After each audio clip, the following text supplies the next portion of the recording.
महाराज हरिश्चंद्र के बारे में कितने लोग जानते हैं? नाम सुना है आपने महाराज हरिश्चंद्र का?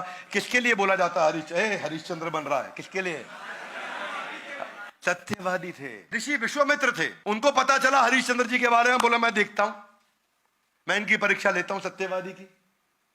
रात को महाराज हरिश्चंद्र को सपने में आया कि विश्वामित्र मुनि आए हैं और उन्होंने मुझसे पूरा साम्राज्य दान में मांग लिया है, पूरा साम्राज्य दान में मांग लिया है। सुबह विश्वामित्र मुनि आ भी गए।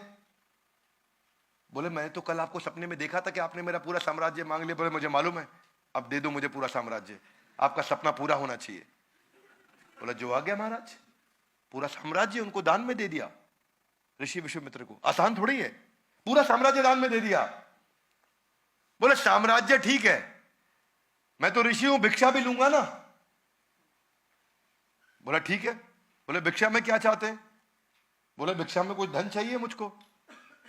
बोले देता हूं। कहां से दोगे? जब पूरा साम्राज्य, पूरी ट्रेजरी, पूरी मैन पावर, पूरा मैनेजमेंट, पूरा महल, पूरी प्रॉपर्टी सब मेरे नाम हो ही चुकी है, तो तुम कहां से दोगे? बोले कोई बात नहीं, रुकिए, मेरी पत्नी और मेरा बेटा मेरा है। उन्होंने अपने बेटे को एक दूसरे राजा के यहां बेच दिया, अपनी पत्नी को एक ब्राह्मण के यहां बेच दिया और खुद को शमशान घाट के चंडाल के पास जाके बेच दिया। और बेचने के बाद जो एक मुश्त रकम मिली, अब कभी तनख्वाह नहीं मिल सकती, बेच दिया अपने आप को, पर जो रकम मिली वो जाके ऋषि विश्वामित्र को दी। वो बहुत खुश हुए। राजा हरिश्चंद्र चले गए। अब ना उनके पास पुत्र क्योंकि वो भी बेच दिया गया, ना उनके पास पत्नी क्योंकि वो भी बेच दी गई, ना उनके पास अपना खुद की स्वतंत्रता क्योंकि वो अपने आप को भी बेच चुके थे शमशान घाट में, वहां मुर्दा लाशों को जलाने के लिए। और उनकी वहां सेवा क्या लगा दी गई कि जो भी मुर्दा लाश आएगी उसका तुम अंतिम संस्कार करोगे और तुम्हारे को एक सिक्का दिया जाएगा जिसको तुम हमारे को जमा करोगे। बोला मुझे क्या, तुम्हें कुछ नहीं मिलेगा, तुम अपने आप को हमें बेच चुके हो। अब वो राजा दूसरा जहां उनका बेटा काम किया करता था, कई महीनों तक वहां काम करता रहा, सालों तक करता रहा, उसको बदले में कुछ नहीं मिला। पत्नी ब्राह्मण के यहाँ काम करती रही, उनको कुछ नहीं मिला। लेकिन राजा के यहाँ पे काम करते करते हरिश्चंद्र के बेटे को सांप ने काट लिया।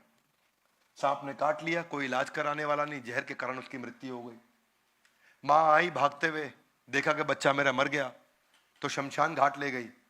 वहीं चांडाल के यहाँ जहां हरिश्चंद्र थे, उन्होंने कहा कि तुम्हारे पुत्र की मृत्यु हो गई, इसका अंतिम संस्कार करना है। राजा हरिश्चंद्र, जो अब वहां हरिश्चंद्र थे, राजा नहीं थे, बोले एक सिक्का तुमको देना पड़ेगा। बोली आपको तो पता है मेरे पास धन नहीं है, मुझे आप बेच चुके हो, लेकिन अब मैं पिता नहीं हूं यहाँ पे और तुम्हारा पति नहीं हूं, अब मैं यहाँ पे इनका बंधुआ मजदूर हूं, अगर तुम एक सिक्का नहीं दोगे तो अपने बेटे की मैं लाश को जला नहीं सकता। दोनों पत्नी भी और पति भी रोने लगे। और उसी के बाद तब भगवान को उन पर दया आई, उन्होंने आकर के वापस दर्शन दिए, पुत्र को जिंदा किया, राजमहल उनको वापस दिया। राजा हरिश्चंद्र एकदम फियरलेस थे, और इतना फियरलेस थे, इतना अनअफेक्टेड थे, इतना पीसफुल थे, इतना कंसिस्टेंट एक्शन था कि आज सैकड़ों हजारों साल के बाद भी महाराज हरिश्चंद्र के हम सब के सब इतने उत्साह से याद करते हैं। रियलिटी आप नहीं बदल सकते, केवल मेंटालिटी बदल सकते हैं। कंडीशन आप नहीं बदल सकते, आप केवल क्या बदल सकते हैं? एक्शन बदल सकते हैं। प्रवीण तांबे की कहानी आप जानते हैं ना, 20 साल तक क्रिकेट नहीं खेल पाया वो, 20 साल तक, 1995 से 2014-13 तक।